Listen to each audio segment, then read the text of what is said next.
Hey guys, welcome to another Tales from the Darkside episode review. This time, episode 10 of season 1, A Case of the Stubborns, which is directed by Gerald Cotts, which I guess he changed his name to Jerry Smith for some reason. Like he felt, oh, this is embarrassing. I'm directing episode Tales from the Darkside. I cannot possibly put my name on this. I don't know why. Based on a story by Robert Bloch. It's the same Robert Bloch who wrote Psycho. And James Houghton wrote the screenplay. It stars Eddie Bracken as Grandpa Titus Tulliver. Bill McCutcheon is Dr. Snodgrass. Tresa Hughes is the voodoo woman. Christian Slater, a young Christian Slater when he was still a boy, when he was a young boy, as Jody Tolliver.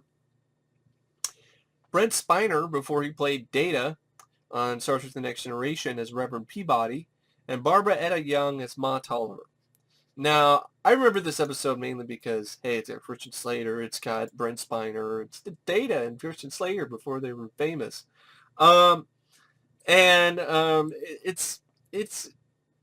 I don't know whatever really. Would I say the right word would be cute, kooky, probably kooky, but I don't know if kooky's the right word. It's a fun, all right, harmless episode. Pretty much the story concerns the Tolliver household is in mourning with the death of their stubborn but beloved Grandpa Titus, as his daughter Ma and grandson Jody Tolliver sit down for breakfast. However, they get a big surprise as Titus comes downstairs to join them. So he's so stubborn. He's got such a big case of the stubborns. Even when he's dead, he's not going to stay dead. So that's pretty much the whole sort of, it's kind of a sick, twisted joke. It's like, he's so stubborn that even in death, he's not going to believe he's dead. So he comes down for breakfast and is like, oh, I don't know, half an egg and some sausage, that's not enough. And I was like, yeah, here. And then to Jody's like, here, yeah, mine, Grandpa. Oh, well, I don't know what made you lose your appetite, but I aim to eat. You're like, you're dead. And even the rest of the family is like, you're dead, Grandpa. What are you doing? And of course, he gets upset. It's like, oh, God, dang it. Don't tell me I'm dead. I'm dead to my face. I've never heard that before. So he ends up going, and as this rest of the series, as this episode goes on, he keeps decomposing and decomposing. He goes out and sits on the front porch, and flies are buzzing around. And nothing that his family can do tell him, you're dead. You don't have a heartbeat. You're dead. Uh, makes him believe that he's dead. They even have the doctor come in and show him the death certificate. It was like, this will hold up in the court of law, Titus. That you're dead. It's like, well, I'll stand up in the court of law too. Like, who's gonna believe what? Believe a piece of paper, over me. I'm not dead. It's like, you're dead, Grandpa. That is really a twisted episode, but it has a nice sort of dark sense of humor about it. And then the doctor doesn't work, so they end up bringing in the Reverend pays a visit because he doesn't believe that what the doctor told him, that Titus is basically living dead. And Brent Spiner shows up, and the fun role that he has, and he's like, Titus, you're dead. Why are you waiting? You can go in heaven, and along with the bird, your spirit will fly in the air with the birds. It was fun watching Brent Spiner being really over the top as the Reverend, and he's so freaked out by the whole scenario that he ends up just, because even Titus is like, he's just acting like it's normal. He's decomposing, sitting, getting stiffer getting stiff as a board, sitting in a rocking chair, and his breath smells like death, and he's yelling, towards to the mom. I was like, oh gosh dang it, where's that lemonade? He said, I'm sorry, all I could find was this here jug of alcohol, and the Reverend Brent Spiner just grabs it and takes a big swig, and he's like, I best be going now. I need to go to the community where I am needed. And he just takes the jug He takes the entire jug of alcohol and just walks away. You're like, wow. Even the reverend can't do anything. He still believes he's still alive. And he's getting stiffer and stiffer. And then they have lunch. And he looks horrible. And, and nobody has any appetite. He's starting to stink up the place. The townspeople threaten to quarantine the house and they don't bury his body soon. And so Jody comes with the idea that he's going to go meet the voodoo woman.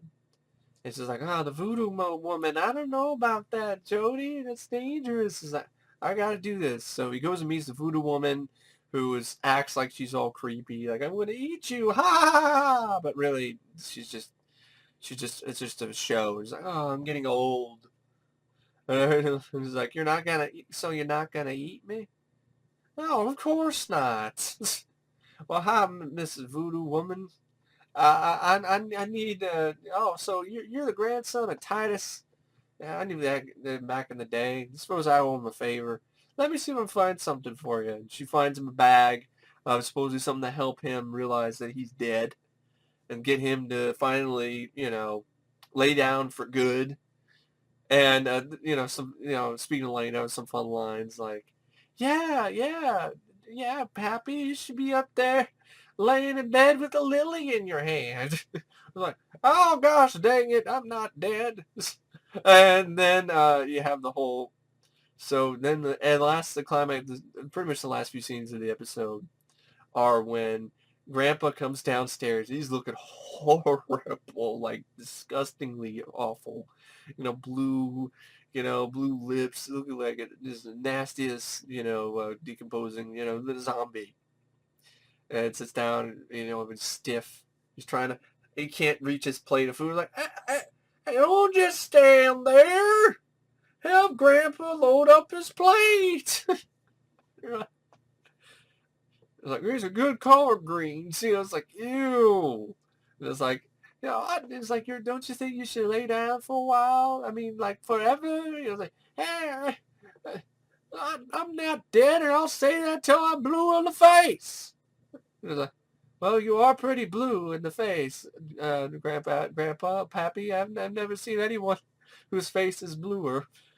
And so I remember the line, like just the way that the Ma and Jody said the word poison, because they're supposed to be like from the South. And she goes to the bag, and she opens it. It's like, this is nothing but black pepper. Are you sure it's not poison? It's like, Ma, if it was poison, I don't think it's poison. I don't think it's not poison. It's not poison, man. Ma, poison. This is poison. There's no poison him if he's already dead. Poison? What the hell is poison? The poison, right? Even if you have a southern accent, I'm like, poison. The poison. Whatever. That's how they pronounce poison back in the day. Because this is like in the early, like, colonial days, I think. 1900s, the story took place in. Anyway, it is black pepper, but Jody puts it in a napkin. And he basically tells his grandpa that you got some collard greens in your teeth, on your face. It's like, oh, thank you, Jody. And he goes in to use the napkin, and he gets the pepper all over in the air. And he's like, oh, God dang it, what did you do? Well, why did you... And then he sneezes, and then he just gets up, and he's like, well, there's no fool like an old fool. Well, Jody, you take care of your mother now. So he finally goes upstairs to finally die and stay dead. And then the episode ends on Jody's ma telling him you best we were getting rid of that now. And he opens up the napkin, and the reason why, because he was not believing he was dead for the longest time, because he was so stubborn, because he was looking for proof that he was dead. So he got his proof now, because he sneezed his nose clean off. And Jody opens the napkin, and there's his nose, decomposing nose, with like worms and stuff crawling out of it. So he got his blessed proof. And now he's going off to be with the Lord for good. So anyway, yeah, that's Case of the Stubbers. Weird, right? It's a weird episode.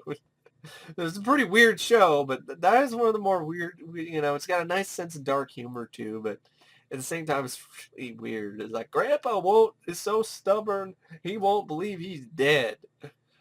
So anyway, yeah, that's Case of the Stubborns. I think it was an alright episode. I'd say it's one of the better episodes of the first season.